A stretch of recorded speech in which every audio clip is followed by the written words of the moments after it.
लेकर दक्षिण में समुद्र तक फैला यह उपमहाद्वीपीय भारतवर्ष के नाम से जाना जाता है, जिसे महाकाव्य तथा पुराणों में भारतवर्ष अर्थात भारत का देश तथा यहाँ के निवासियों की भारतीय अर्थात भारत की संतान कहा गया है। यूनानियों ने भारत को इंडिया तथा मध्यकालीन मुस्लिम इतिहासकारों ने हिंद के नाम से जाना तथा हिंदुस्तान के नाम से संबोधित किया। भारतीय इतिहास को अध्ययन की सुविधा के लिए 3 भागों में बांटते हैं। सबसे पहला है प्राचीन इतिहास। प्राचीन इतिहास को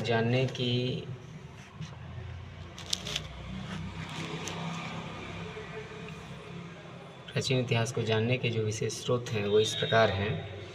आखिर वो कौन कौन से स्रोत हैं जिनके माध्यम से हम ये जान सकते हैं कि इतिहास कब और कैसे लिखा गया, किस महत्वपूर्ण कालखंडों में लिखा गया।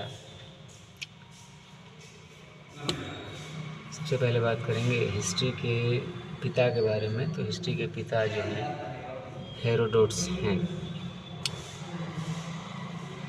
भारतीय इतिहास को अध्ययन की सुविधा के लिए 3 भागों में बांटा गया: प्राचीन इतिहास, मध्यकालीन इतिहास और आधुनिक इतिहास।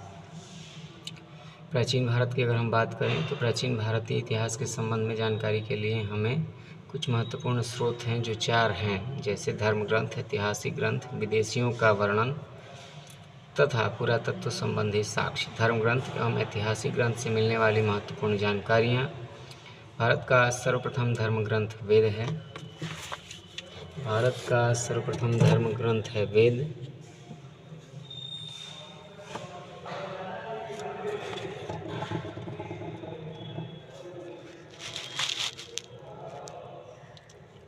इसके संकलनकर्ता महर्षि कृष्ण द्वैपायन वेद व्यास को माना जाता है। वेद वसुधैव कुटुंबकम का उपदेश देता है। भारतीय परंपरा वेदों के लिए तथा अपौरुषेय मानता है। वेद 4 हैं: ऋग्वेद, यजुर्वेद, सामवेद एवं अथर्ववेद। इन 4 वेदों को संहिता कहा गया है। अब बात करते हैं ऋग्वेद के महत्वपूर्ण ऋचाओं की।